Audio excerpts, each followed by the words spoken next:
இனிய பெரிய உறவுகளே, உங்களிடம் நான் சொல்லிக்கொள்ள வேண்டுவது என்னவென்றால் விஷயத்தை வந்துடுறேங்க. என்னன்னு கேட்டிங்கன்னா, என்னடா மின்விசிறி போட்டுட்டு என்ன பண்ணுறா அப்படின்னு கேட்குறீங்களா? பெரும்பாலுமான வகையில் மின்விசிறி மிகப்பெரிய ஒரு எடுத்துக்காட்டாகவும் இருக்குது. பட் சில விஷயங்களில் அவ்வளோ நன்மை தரக்கூடியதாகவும் இல்லை.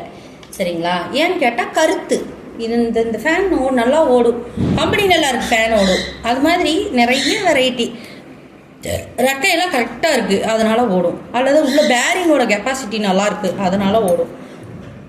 இப்போது ஒரு சாதாரண ஒரு ஃபேனுக்கே பேரிங் சொல்கிறோம், கம்பெனி சொல்கிறோம், எல்லாம் சொல்கிறோம். அது மாதிரி மனுஷ மக்களுக்குள்ளேயே ஒரு சில வேறுபாடுகள் இருக்கும். இங்கே ஜாதி அடிப்படையாக வைக்காதீங்க.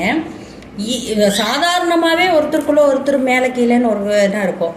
சமையல் செய்கிற அம்மாவுக்கு வீடு கூட்டி துடைக்கிற அம்மா கீழே, வீடு கூட்டி துடைக்கிற அம்மாவுக்கு பாத்ரூம் கழுவுற அம்மா கீழே. இது மாதிரி சாதாரணமாக வீட்டு வேலை செய்கிறதுலையே அத்தனை வெரைட்டி இருக்குது. ஒரு விஷயத்த அவங்க கழுவிட்டு வந்துட்டாங்கன்னா, இல்லைம்மா நீங்கள் அந்த இடத்துல கை வச்சு கழுவிட்டீங்க அதனால் குக்கிங்க்கு நிற்காதீங்கன்னு சொல்கிறவங்களும் இருக்கிறாங்க. இப்படி ஒவ்வொருத்தரும் ஒவ்வொரு விதமான டைப்பில் ஹேண்டில் பண்ணுற உலகம் தான் இது. சரியா? அப்போது நான் சொல்கிறத நீங்கள் கொஞ்சம் உள்வாங்கிக்கணும். என்னன்னு கேட்டால் எல்லாத்துக்கும் பொதுவானதில்லை. இது ஒரு சூட்சமமான ஒரு விஷயத்தை சொல்கிறது.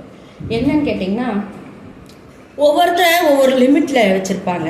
அதுவும் இல்லாமல் நம்மளுக்கே தெரியும் நம்ம இந்த லிமிட்டில் இருக்கிறோம், இந்த லிமிட்டை நம்ம கிராஸ் பண்ணிடக்கூடாது அப்படிங்கிற ஒரு எண்ணம் நம்மளுக்கு தோணும். அது மாதிரி நம்மளை எந்த இடத்துல வச்சுருக்குறாங்கங்கிறத முதல்ல தெரிஞ்சுக்குங்க ஃபஸ்ட்டு.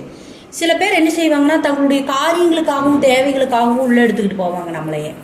சரிங்களா? உள்ளே எடுத்துக்கிட்டு போயிட்டு அவங்களுடைய காரியம் நம்மளால ஆகும் அல்லது ஆகாதுன்னு சட்டுன்னு ஒரு டிசைட்மெண்ட் வந்த உடனே அவங்க டோட்டலாக அங்கே இருக்க மாட்டாங்க. நம்ம தான் அனாமத்தான் அந்த இடத்துல நிற்போம். என்னடா இது இவ்வளோ தூரம் கையை பிடிச்சி கூட்டிகிட்டு வந்த மாதிரி வந்தாங்க, அதுக்குள்ளே ஆளை காணமே அப்படிங்கிறதுக்குள்ளே, இல்லைப்பா எனக்கு முக்கியமானது இருக்குது அது இருக்குன்னு அவங்க ஒரு ரீசனபிள் சொல்லும்போது நம்மளால் அந்த இடத்துல இருந்து அசைய முடியாது. ஏன்னா இவங்க நம்மளை உள்ளே இழுத்துக்கிட்டு போன தூரம் அந்த மாதிரியான தூரம்.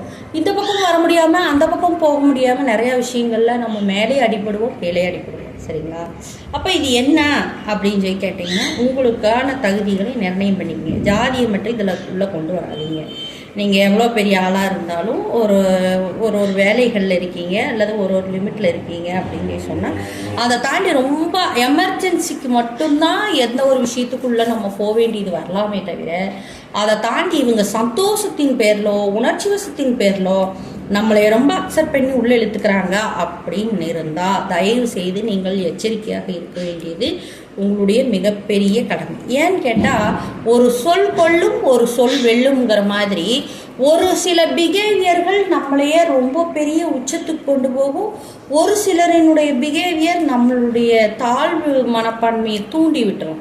ஒரு சிலர் அதில் அடிபடும்போது டெத் ஆயிடுறாங்க, சூசைட் அட்டன் பண்ணிக்கிறாங்க. ஏன்னா தற்கொலை பண்ணிக்கிறக்கே ஒரு தனி தைரியம் வேணும். சரியா? ஆனால் அதை ஏதோ ஒரு அர்த்தமில்லாத ஒருத்தர் நம்மளை ரொம்ப உள்ள டீப்பாக கொண்டு போயிட்டான் அப்படிங்கிறதுக்காக நம்ம சூசைட் அட்டன் பண்ணிக்க வேண்டியது. ஏன்னா ஏன் அப்படி சொல்கிறேன்னா, சில இடங்களில் எனக்கு விழிப்புணர்வான சில விஷயங்களை எங்கள் அப்பா எனக்கு சொல்லி தந்த சிலதெல்லாம் ஞாபகம் இருக்குது. ஆனால் ஒரு கட்டத்துக்கு மேலே எங்கள் அப்பாவே இருந்தாலும் ஒரு மிகப்பெரிய தவறு செய்ததாக என் காதுக்கு வரும்போது எங்கள் அப்பாவை நான் கடைசி மட்டும் ஒரு களங்கமான பொருளாக தான் நான் வச்சுருந்தேன். பிரியமெல்லாம் இருக்கும், பாசமெல்லாம் இருக்கும், ஆனால் எங்கள் அப்பா ஒரு களங்கமான பொருளாக தான் வச்சு, ஐயோ நான் இவ்வளோ நம்பினேனே, இவ்வளோ நினச்சேனே, இவ்வளோ இது பண்ணினேன், எங்கள் அப்பாவா இப்படி நடந்தாங்க அப்படிங்கிற மாதிரி சில விஷயங்களெல்லாம் நான் மனசுக்குள்ளே நிறைய வச்சுருக்கேன்.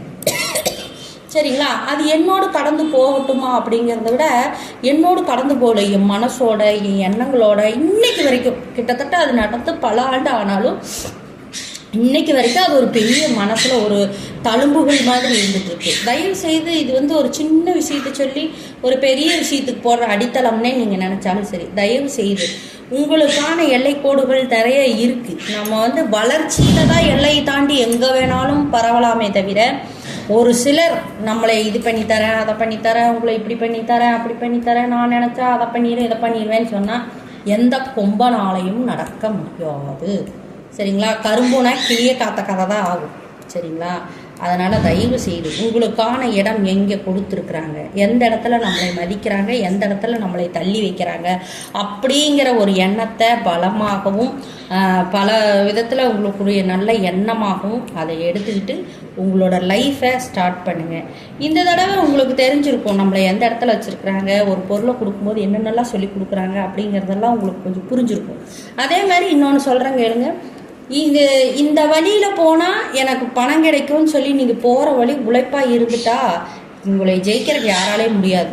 ஆனால் தகாத வழியில் போனாலோ இல்லை யாரு கூடையாவது பழக்கத்துலையோ ஏதோ ஒரு கான்டாக்டில் இருந்தாக்கா நம்மளுக்கு வருமான தேவைகள் பூர்த்தியாகும் அப்படின்னு சொல்லி நினச்சா நாளைக்கு அவன் உங்களை வேறொருவனுக்கு விலை பேசுவது 5 நிமிடம் ஆகாது.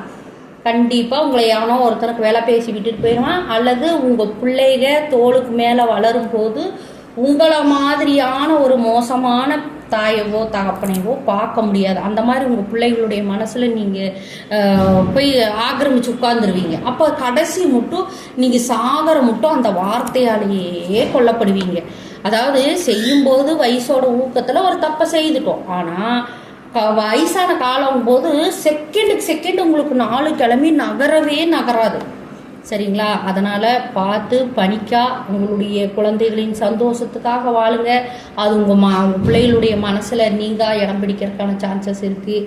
தவறான வழியில் நம்மளுக்கு பணம் கிடைக்கும்னு சொல்லி போட்டு உங்களினுடைய உடலை விற்றோ அல்லது உங்களுடைய மானங்களை விற்றோ அல்லது யாரோ ஒருவரினுடைய தகாதவர்களுடைய காலை கழுவி குடிக்கிறதோ இது மாதிரி எல்லாம் எந்த விதமான இதுவும் செய்திடாதீங்க. இறைவனை உங்களுக்கு மனம் முருக நினைங்க, இந்த இயற்கையை வணங்குங்க. இறைவன் மேலே நம்பிக்கை இல்லைன்னா உங்களை நம்புங்க. உங்களுடைய நம்பிக்கையின் பேரில் நீங்கள் வாழ ஆரம்பிங்க.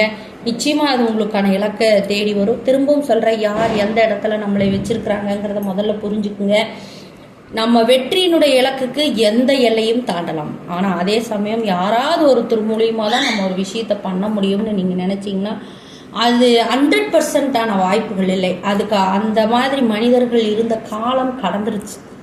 சரியா? அந்த காலம் கடந்துருச்சு. இன்னைக்கு ஏதோ ஒரு சாக்காடு அல்லது ஏதோ ஒரு சட்டம், ஏதோ ஒரு ரூல்ஸ் அப்படின்னு சொல்லி நிறைய விஷயங்களில் நம்மளை மேற்கொண்டு மிருகங்களுக்கு கூட காட்டுக்குள்ளே இங்கே இவங்களை கொல்லணும் பிடிக்கணும்னு இல்லை, பசிக்குதுன்னா தான் உள்ளே வரும். சரிங்களா? அதனோட இடங்களை ஆக்கிரமிக்கிறதுனால தான் அது மற்ற இடங்களில் பரவலாக வருது. அது மாதிரி மனிதனை மிருகங்களை விட மோசமான மிருகங்களாக மாற்றுவதற்கான வழிகள் செய்து கொண்டு இருக்கிறார்கள்.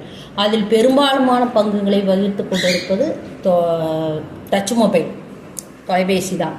அதனால் உங்களை காப்பதும் உங்களை வீழ்த்தி கொள்வதும் உங்கள் கைகளில்.